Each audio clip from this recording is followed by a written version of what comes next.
नमस्कार, मैं मृदुला श्रीवास्तव सी न्यूज भारत में आपका स्वागत करती हूं। वक्त हो गया है न्यूज बुलेटिन का। बुलेटिन में खबरों को शुरू करेंगे आगरा की खबर से, जहां आईवीएफ प्रणाली से 2 महिलाओं को मिला मातृत्व का सुख। आगे देखेंगे धार में क्यों गंधवानी विधानसभा के ग्रामीणों ने जन सुनवाई में दिया ज्ञापन। इसी क्रम में जानेंगे जौनपुर में क्यों ठाकुर जाति की महिला अध्यापिका ने मिड डे मील भोजन को मिट्टी में फेंका। ऐसी और भी तमाम खबरों पर आइए विस्तार से करते हैं चर्चा।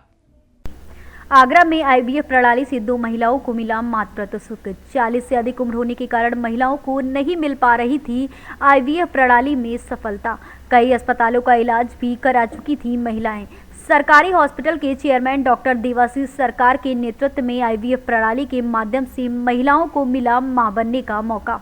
40 से अधिक उम्र की महिलाएं भी आईवीएफ प्रणाली से बन सकती हैं मां। आईवीएफ प्रणाली से लाभ प्राप्त करने के लिए पति और पत्नी की उम्र का आंकड़ा मिलाकर 100 पार नहीं होना चाहिए। मातृत्व सुख प्राप्त करने पर पति पत्नी ने सरकारी हॉस्पिटल के प्रबंधन और इलाज की सराहना की। डॉक्टर देवाशीष सरकार ने इलाज की जानकारी दी। काफ़ी जगह डॉक्टर्स को दिखाया तो मुझे सर्जरी कराने में सबने कहा कि सर्जरी से होगी। मैंने पहले सोचा कि किसी तरह से कोई दवा हो जिससे मेरी दवा ये मल्टीपल फाइब्रॉइड्स हैं वो घुल जाएं, और लेकिन जितने भी जगह मैंने दिखाया सब जगह मतलब सब लोगों ने कहा कि आपको सर्जरी करानी है। लेकिन सर्जरी के लिए भी मैंने बहुत सारे डॉक्टर्स देखे, मैंने ओपिनियन लिया, लेकिन मुझे किसी का ओपिनियन मैं सेटिस्फाई नहीं हुई। फिर मैं किसी ने मुझे मेरी एक भाभी हैं तो मुझे उन्होंने सजेस्ट किया देवाशीष सर के लिए, तो मैंने दिखाया तो पहली बार में मुझे सर ठीक लगे, तो मैंने सोचा कि हाँ अब मैं अपनी सर्जरी करा लूँ। जी नमस्कार, मैं डॉक्टर देवाशीष सरकार एमडी सरकार हॉस्पिटल आप सभी दर्शकों को सरकार हॉस्पिटल की तरफ से खुशखबरी देना चाहता हूँ कि अभी पिछले हफ्ते ही 2 महिलाएं जिनका भाजपन द्वारा ट्रीटमेंट चल रहा था, उसमें एक महिलाओं को आईवीएफ प्रक्रिया द्वारा एक पुत्र की प्राप्ति हुई, और एक और महिला जिसकी उम्र अधिक थी और सब जगह उसे आईवीएफ एडवाइस किया गया था, उम्र अधिक होने के बावजूद हमने सिर्फ ट्रीटमेंट देने के बाद उसको कंसीव करने में सफल हुए, और साथ ही उसमें स्वस्थ पुत्र की उसको प्राप्ति हुई। इन दोनों महिलाओं में 20-20 साल के जो लड़के थे। आगरा से सी न्यूज संवाददाता अनुज उपाध्याय की रिपोर्ट। आज धार जिला मुख्यालय पर प्रति मंगलवार को होने वाली जनसुनवाई में गंधवानी विधानसभा के करीब 8 ग्रामवासियों ने धार जिला कलेक्टर प्रियंका मिश्रा को ज्ञापन दिया। ज्ञापन में ग्रामीणों ने यह दर्शाया कि उनके ग्राम के पास से ही नर्मदा परियोजना के अंतर्गत सिंचाई योजना की पाइपलाइन जा रही है। ज्ञापन में इन ग्रामवासियों ने मांग की है कि इस पाइपलाइन से अगर 8 गाँव को पानी मिलता है तो हम गरीब आदिवासी किसान उन्नत खेती कर सकते हैं। देवी कला के सरपंच भगवान सिंह ने बताया कि हमारे यहाँ खेती करने के लिए पानी की बहुत कमी है। 1000 फीट जमीन के अंदर वाटर लेवल है, जिससे हमको खेती करने में काफी परेशानी होती है, साथ में ही मुनाफा भी कम होता है। सरपंच ने आगे बताया कि अगर नर्मदा सिंचाई परियोजना से हमारे 8 गांव ग्रामों को जोड़ा जाता है तो हम उन्नत खेती कर सकेंगे। भगवान सिंह चौहान सरपंच हूँ देवी कला से। अच्छा, ये बताइए जनसुनवाई में कैसे आया आप? हम जनसुनवाई इसलिए है कि हमारे गांव में जो नर्मदा लाइन का पानी चल रहा है नर्मदा तो वहाँ से जो सरदारपुर क्षेत्र को पानी दे रहे हैं और जो गंधवानी क्षेत्र उसी लगा हुआ है उसको पानी नहीं दे रहे। अच्छा। और उसमें जो पंचायत 4 पंचायत में गांव 15 गांव के लगभग आए हैं गांव, और सभी आदिवासी क्षेत्र है। अच्छा। हाँ, और वहाँ मतलब छोटे छोटे किसान है, कोई लखपति नहीं है। हाँ। तो उनको पानी नहीं मिल रहा। जैसे ट्यूबवेल लगाते हैं तो 1000 फीट जाता है, तो कोई गरीब आदमी ट्यूबवेल नहीं लगा सकता। अच्छा। तो इसलिए वहाँ पाइप अगर नल जैसे पाइप मिल जाएगा नल, तो हर किसान को फायदा होगा। उससे मतलब उन्नत खेती कर सकते हैं, मतलब किसान छोटे छोटे गरीब आदमी हैं, ये हम चाहते हैं। कलेक्टर साहब ने क्या बोला? कलेक्टर साहब ने बोला कि हम इसकी जांच करा के ना वो कराते हैं। अच्छा, चलो मान लो जैसे कि पानी आ जाता है आपके यहाँ, तो कितना फायदा होगा? इससे तो बहुत फायदा है। आप 10-15 गाँव में मतलब आज का मतलब 80% फायदा होगा। 30%। मध्य प्रदेश से सी न्यूज संवाददाता प्रकाश जोशी की रिपोर्ट। रामनगर विकास खंड के आदर्श प्राथमिक विद्यालय मड़ियाऊ प्रथम में अनुसूचित जाति के रसोइयों द्वारा खाना बनाने पर ठाकुर जाति की महिला अध्यापिका ने मिड डे मील पर भोजन की मिट्टी में फेंक दिया और अनुसूचित जाति की महिला से खाना बनवाने पर किसी भी बच्चे को खाने नहीं दिया। अध्यापिका ने विद्यालय परिसर में खाना फेंककर जमकर हंगामा किया, जिसको देखते हुए काफी संख्या में विद्यालय में अभिभावक पहुंच गए। सूचना पर ग्राम प्रधान मौके पर पहुंचकर स्थिति को संभाला। नायब तहसीलदार और एबीएसए ने घटना की जांच करते हुए घटना को दुखद बताया, जिसके बाद खंड शिक्षा अधिकारी ने उसे लिखित स्पष्टीकरण देने की बात कही। सहायक अध्यापक सपना सिंह ने संबंध में बताया कि खाना मैंने फेंका है, इसका जो भी भुगतान होगा अधिकारी कहेंगे तो हम भर देंगे, लेकिन जातिवाद की जो भी आरोप लगाया जा रहा है वो सरासर गलत है। खंड शिक्षा अधिकारी अजीत कुमार सिंह ने कहा कि लिखित स्पष्टीकरण मांगा गया है, जो भी विद्यालय परिसर में घटना हुई है वह गलत है, छात्रों से भेदभाव बर्दाश्त नहीं है। हम पूरी रिपोर्ट बेसिक शिक्षा अधिकारी एवं जिलाधिकारी को दे देंगे, कार्यवाही उन्हीं के द्वारा होगी।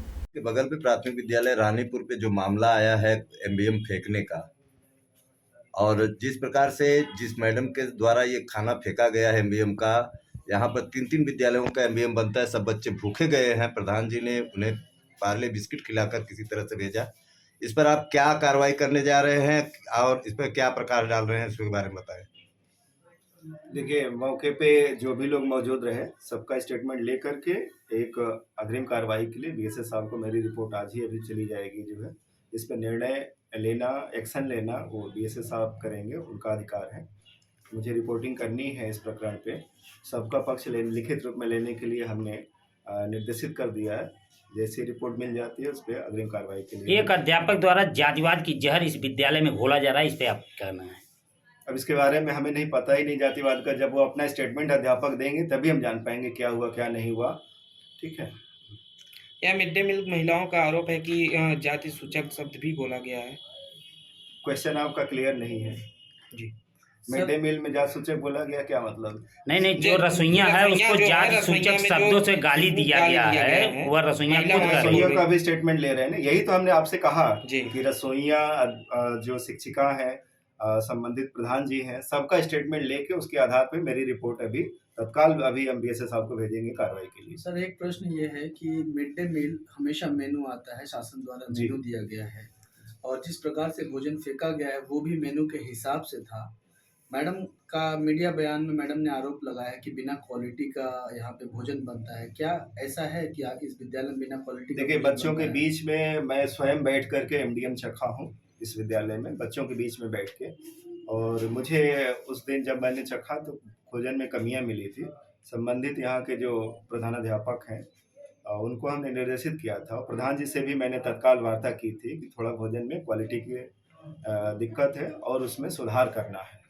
और नियमित रूप से मैं बात करता रहा प्रधान जी से भी और प्रधानाध्यापक से भी कि एमडीएम के प्रति थोड़ा सा तत्पर हो करके और थोड़ा सा गुणवत्तापूर्ण मध्याह्न भोजन बच्चों को उपलब्ध कराएं। इसके लिए मैं तत्पर भी रहा लगातार। जैसा कि साहब मैंने सभी विद्यालय, जो तीनों विद्यालय का एमबीएम बनता है, सभी बच्चों से पूछताछ किया। बच्चों ने कहा कि खाना तो एकदम एक नंबर का मिलता है। जैसा कि जौनपुर से सी न्यूज संवाददाता मनोज की रिपोर्ट। कन्याकुमारी से कश्मीर तक राहुल गांधी की भारत जोड़ो यात्रा जारी है। यह यात्रा देश के विभिन्न राज्यों से गुजर रही है और अब तक हजारों किलोमीटर का सफर तय कर चुकी है। इस यात्रा को शुरू हुए लगभग 3 माह होने को हैं। इसी क्रम में उत्तर प्रदेश में भी राज्य के विभिन्न हिस्सों में भारत जोड़ो यात्रा निकाली जा रही है, जिसकी अगुवाई अलग अलग हिस्सों में प्रांतीय अध्यक्ष कर रहे हैं। इसी क्रम में प्रांतीय अध्यक्ष अजय राय ने यात्रा शुरू की थी, जो इनके प्रभाव वाले जिलों से होकर गुजर रही है। आज प्रयागराज से चलकर यात्रा प्रतापगढ़ पहुंची, जो हादी हाल से शुरू होकर विभिन्न चौराहों से गुजरते हुए महापुरुषों की प्रतिमाओं पर माल्यार्पण करने के साथ ही मंदिरों में दर्शन करते हुए बेला देवी मंदिर पर खत्म होकर अमेठी के लिए रवाना हो गई। इस दौरान अजय राय ने सरकार पर जमकर हमला बोला, खास तौर से जीएसटी, मजदूर और किसानों की समस्याओं को लेकर हमलावर रहे। जीएसटी को गब्बर सिंह टैक्स बताते हुए कहा कि जीएसटी से परेशान व्यापारियों को झुंझुना थमाया गया है। जो जीएसटी रोकने की बात निकाय चुनाव तक ही सीमित थी। चुनाव के बाद फिर से व्यापारी दुकान बंद कर भागेंगे, मुकदमा दर्ज होगा, गिरफ्तारी होगी।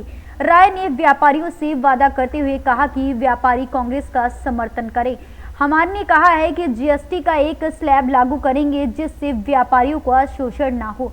सरकार ने व्यापारियों को चोर समझा है, किसानों को मजबूर कर दिया है, नौजवानों का भविष्य बर्बाद कर दिया है। अंधकार में कर पूरे तरह से सरकार को जवाब दीजिए और कांग्रेस का साथ दीजिए और राहुल गांधी के हाथों को मजबूत कीजिए।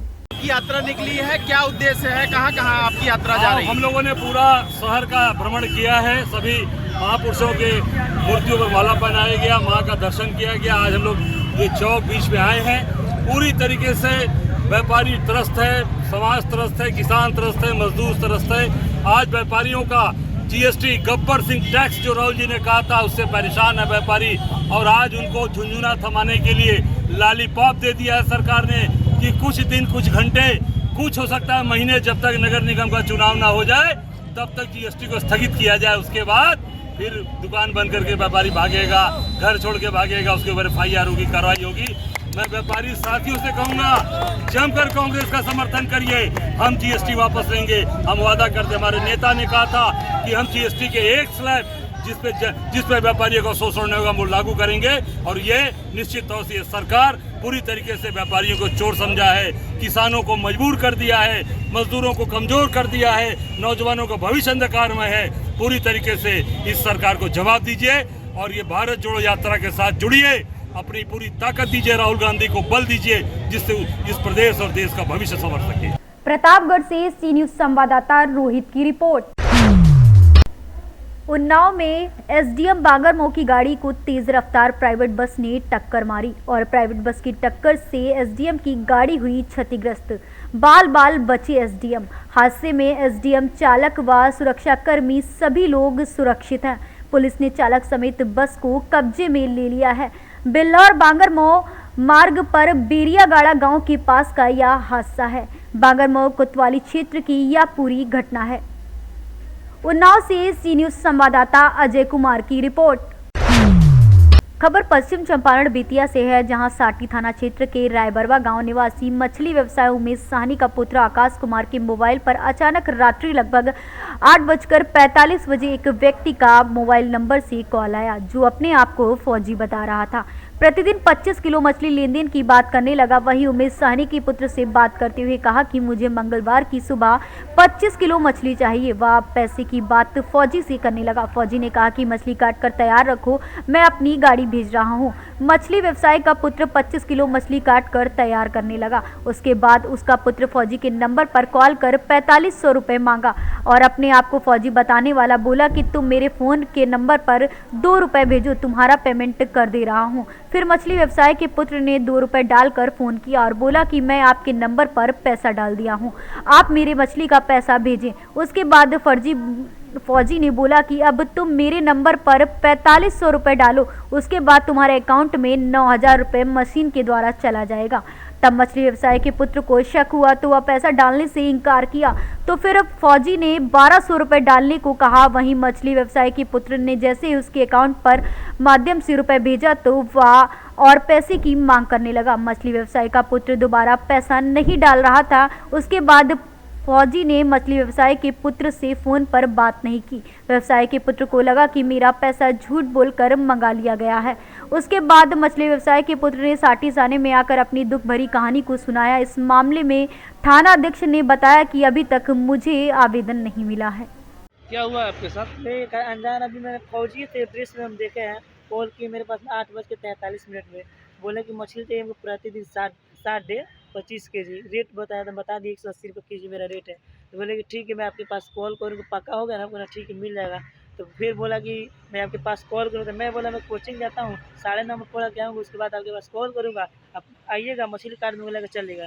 तो बोला ठीक है। तो मैं कॉल किया तो बोला कि मछली काट के बाबू रेडी रखो, मैं अभी आ रहा हूँ, 10 मिनट में आपके पास गाड़ी चल जाएगा, मछली काट के रेडी कर देना तब मेरे पास कॉल करना। तो मैं बोला ठीक है, मछली काट दिया, रेडी होगा, आप आइए। तब बोला कि पैसा कैश लेगो कि ऑनलाइन? आपको कैश दीजिएगा तो चावल क्यों तरह दीजिएगा, मैं ले लूँगा।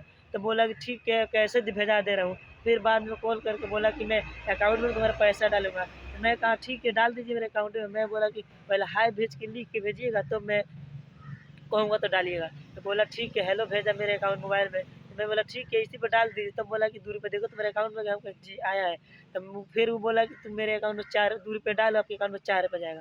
तब कहा ठीक है 2 रुपये डाल दिए, 4 रुपये मेरे अकाउंट में आ गया। तब बोला कि तुम 45 रुपये डालो तो मेरे अकाउंट में 9,000 रुपये जाएगा। मेरा पैसा मशीन से कटता है, आर्मी वाला है, मेरा हम लोग का पैसा मशीने से कटता है। तब कहे नहीं पहले आप डालिए ना, उस तरह को मेरा पैसा फंस जाएगा तो मछली भी नुकसान। 4500 का 45 48 9,000 रुपये हो जाएगा। तो वो बोला कि नहीं तो बाबू डालो 1200 रुपये करके तो मेरे अकाउंट में 24 रुपये जाएगा। तो मैं बोला ठीक है सर कोई दिक्कत नहीं ना होगा, मेरा पैसा को फंस गया तो आपको मोबाइल स्विच ऑफ कर दिया। तो कहला कि नहीं मैं आर्मी पर्सन बोल रहा हूँ, मैं देश का मेरा रक्षा करता हूँ, मैं कैसे गद्दारी कर सकता हूँ। मैं कसम लगा खाने मैं विश्वास करके डाल दिया उसके अकाउंट में 1200 रुपया। तो फिर मैं डाल के उसके पास कॉल करके मेरा पैसा वापस कर दीजिए, 12 से 12 24 आ जाएगा। फिर मैं आपके अकाउंट में 1200 डालूंगा, फिर 24 रुपये आ जाएगा मेरा। तो मैं डाल दिया। तो फिर बोला कि 3 बार डाला 1200, फिर एक बार 900 रुपये डाल देना मेरे अकाउंट में।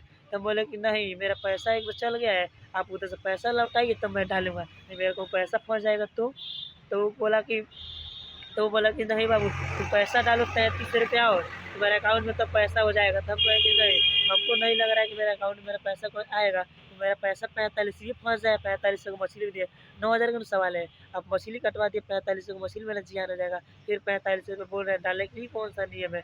पैसा मेरे डालिए, किसी से डलवा दीजिए चाहे डाल दीजिए। फोन किया था उसका परिचय बताया क्या परिचय? यही बताया कि मैं थी गोपालपुर से बोल रहा हूँ, मेरा नाम रामकांत बताया। तो बोला ठीक है सर।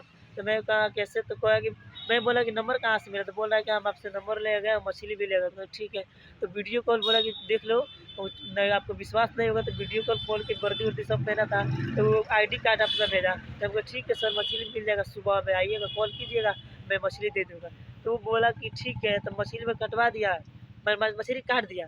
तो पैसा भी मैं कहा मेरा पैसा वापस मेरे लौटा दीजिए, अकाउंट में डाल दीजिए। तो बोला कि नहीं मैं भेज रहा हूँ गाड़ी के साथ कैश पैसा। मैं कहा ID कार्ड भी आपको दिया है? आप ID कार्ड मेरा व्हाट्सएप पे सेंड किया है। तो मैं कहा ठीक है। तो मैं अपना फोटो दिखाया, मैं ये गलती कर दे कि उसका स्क्रीनशॉट नहीं लिया था वीडियो रिकॉर्ड नहीं किया। ये चले नहीं तो बातें हुआ। अभी आप कहाँ आए हैं? कि मैं साठी थाना में आया हूँ। क्या करूँ? तो ही सर से बताने के लिए रिपोर्ट लिखवा मेरा पैसा फंसा है, ऐसा बात है। वेट किया है उनसे? जी वेट किया हूँ। क्या बोले?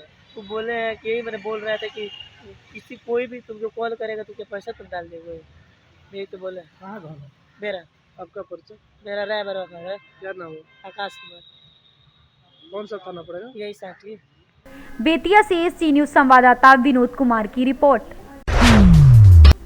थाना शिकोहाबाद क्षेत्र के अंतर्गत गांव किशनपुर में मंगलवार को एक कक्षा 2 के छात्र की आपस में लड़ाई के चलते एक बच्चे की मौत हो गई। वहीं परिजनों ने सहपाठियों पर मारपीट व शिक्षकों पर लापरवाही का गंभीर आरोप लगाया है। परिजनों ने स्कूल के बाहर बच्चे के शव को रखकर अधिकारियों से न्याय की मांग की है। पीड़ित परिवार ने थाने में मामले की शिकायत की है। पुलिस मामले की जांच कर रही है। मृतक शिवम उर्फ सोम पुत्र वीरेंद्र सिंह निवासी किशनपुर थाना शिकोहाबाद गांव के प्राइमरी स्कूल में कक्षा 2 में पढ़ता था। परिजनों का आरोप है कि सोमवार को बच्चा स्कूल गया था और लंच के बाद बच्चे में किसी बात को लेकर आपस में झगड़ा हो गया। झगड़े के दौरान उसके साथ मारपीट की गई और कुछ बच्चे उसकी छाती पर कूदने लगे, जिसके बाद उसकी हालत बिगड़ गई। परिजन सुबह बच्चे को इलाज के लिए सरकारी अस्पताल लेकर आए, जहां डॉक्टर ने उसे मृत घोषित कर दिया। कमल बाबू है, प्रधान किशनपुर मोहम्मदाबाद से। जी क्या घटना हुई है आज? घटना ये हुई है, बताया जा रहा है कि बच्चा पढ़ने के लिए आया था, मैडम दोपहर में 12 बजे के टाइम पर यहाँ से चली गई, तो उपस्थित कोई यहाँ था नहीं। बच्चों में झगड़ा हो गया है और कल वो अपने बच्चे को लेकर के हॉस्पिटल भी गए हैं, रात को में उनकी मृत्यु हो गई। क्या कारण माना जा रहा है अभी तक? तो कोई मालूम नहीं पड़ रहा क्या हो रहा है।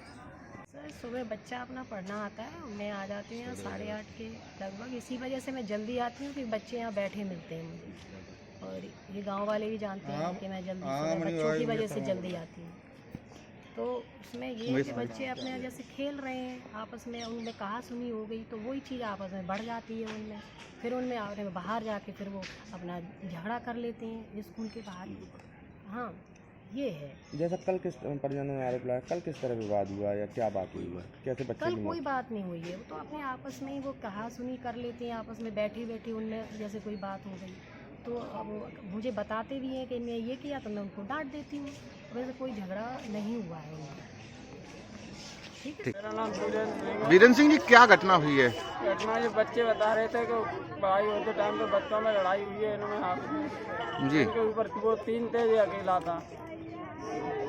घर पे ले गए तो चला नहीं गया है। अच्छा, फिर क्या हुआ? फिर ये रात भर घबराता रहा, परेशानी बनी हुई।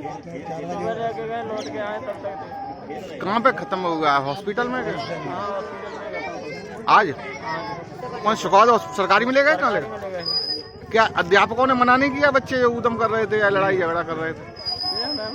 नहीं, मास्टर अध्यापकों ने मना नहीं किया बच्चों से? छुट्टी से बता रहा है कि छुट्टी से पहले ये 2 टीचर चले गए थे। सर, सिकोहाबाद में एक बच्चे की जो मृत्यु हुई है, क्या मामला है? सिकोहाबाद में एक बच्चा है शिवम, पुत्र जो है ये वीरेंद्र जाटव, ये किशनपुर मोहम्मदाबाद का रहने वाला है। ये 9 वर्ष का बच्चा है। इसकी जो है आज सुबह मृत्यु हो गई।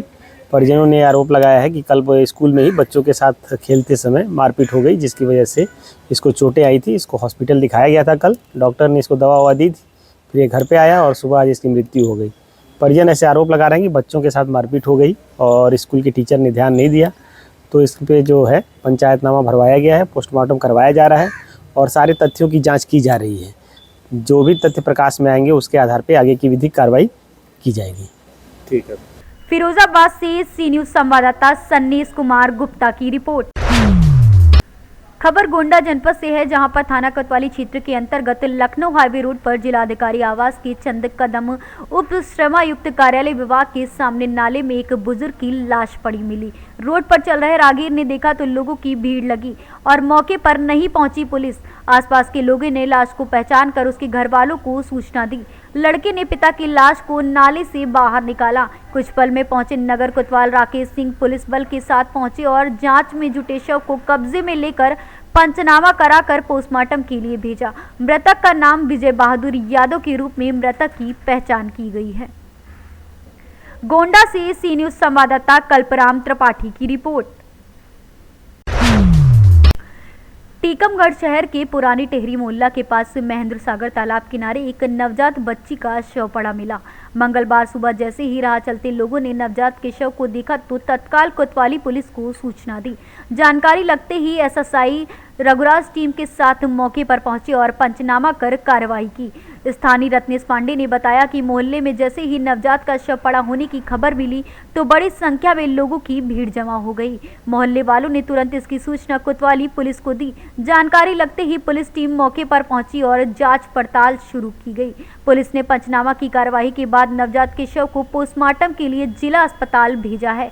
कोतवाली पुलिस ने बताया कि शुरुआती जांच में नवजात बच्ची का शव 7 से 8 माह का लग रहा है। फिलहाल पोस्टमार्टम के लिए शव को जिला अस्पताल भेजा गया है। पीएम रिपोर्ट के बाद ही पूरे मामले की सच्चाई उजागर होगी। इसके साथ ही पुलिस यह पता लगाने में जुट गई है कि नवजात के शव को आखिर किसने तालाब किनारे फेंका है। टीकमगढ़ से सी न्यूज संवाददाता गिरीश कुमार खरे की रिपोर्ट।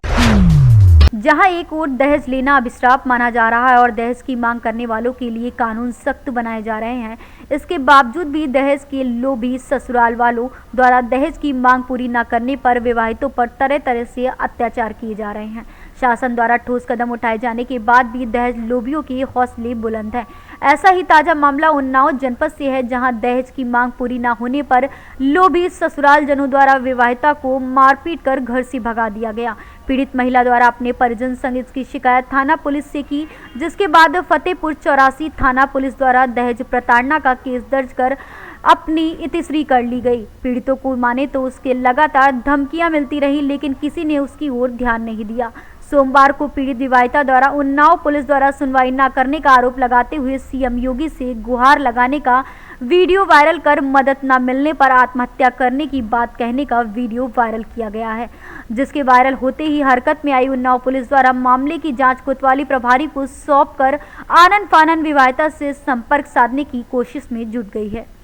आपका क्या नाम है और किस गांव में रहती हूँ? मेरा नाम कोमल है, मैं मिट्टू खेड़ा गाँव में रहती हूँ। आपका एक वीडियो वायरल हो रहा है जिसमें आप ससुराली जनों पे आरोप लगाते हुए सीएम योगी से मदद के लिए गुहार लगा रही हैं, क्या मामला है? सर मेरी शादी सन 2020 में हुई थी, 18 फरवरी को सभीपुर के इंदनीमो गांव में। मेरे हस्बैंड मतलब दहेज के लिए मुझे बहुत ज़्यादा प्रताड़ित करते थे और बहुत ज़्यादा मारा पीटा। मेरी सास ससुर और ननंद और जेठ जिठानी सब लोग मुझे प्रताड़ित करते थे बहुत ज़्यादा। और मेरे हस्बैंड का अफेयर उसकी भाभी की बहन के साथ था और मुझे बहुत ज़्यादा मार पीट के घर से बाहर निकाल दिया। फिर मैं जब 84 गई, वहाँ पे मैंने कंप्लेन की, वहाँ से मेरी कोई मदद नहीं हुई। उसके बाद उसने विदाई का केस मेरे ऊपर डाल दिया उन्नाव में। फिर वहाँ से मतलब वहाँ मैं गई तारीख पे, फिर वहाँ पे मतलब मैंने भी जो भी मेरी तरफ से केस पड़े थे किए और तब से मेरा 2.5 साल हो रहे हैं, तब से मेरा केस चल रहा है और अभी तक मुझे कहीं पे कोई न्याय नहीं मिला है। फिर उसी लड़की के साथ मेरे हस्बैंड ने 8 महीने से उसके साथ रह रहा है और जब मुझे इस बात का पता चला तो मैं अपनी ससुराल गई तो मुझे फिर उस लड़की कीर्ति ने और मेरे हस्बैंड ने और मतलब मेरे सास ससुर ने मुझे धक्का देकर घर से बाहर निकाल दिया। फिर मैं सभी पूरा एप्लीकेशन मतलब देने गई, मुझे पूरा दिन बिठाया गया और मेरी कंप्लेन शाम को ली गई। उसके बाद दूसरे दिन बुलाया गया, दूसरे दिन भी मैंने कंप्लेन की और मतलब कंप्लेन सिर्फ ले ली बट कोई कार्रवाई नहीं हुई। उसके बाद मैंने ऑनलाइन ऑफलाइन कंप्लेन उन्नाव में की और वहाँ से महिला थाना में की, सीओ ऑफिस में की, वहाँ से भी मुझे कोई मदद नहीं मिली।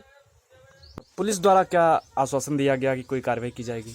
अभी तक तो कोई कार्रवाई मतलब आज मेरे पास फ़ोन आया है, वो बता रहे हैं कि आप सभीपुर आ जाओ, यहाँ पे कोई कार्रवाई होगी। उससे पहले कहीं पर कोई मतलब पुलिस वाले ने कोई कार्रवाई नहीं की। आपका कहने का मतलब ये है जब आपने वीडियो वायरल किया उसके बाद में पुलिस ने संज्ञान लिया? हाँ जी सर।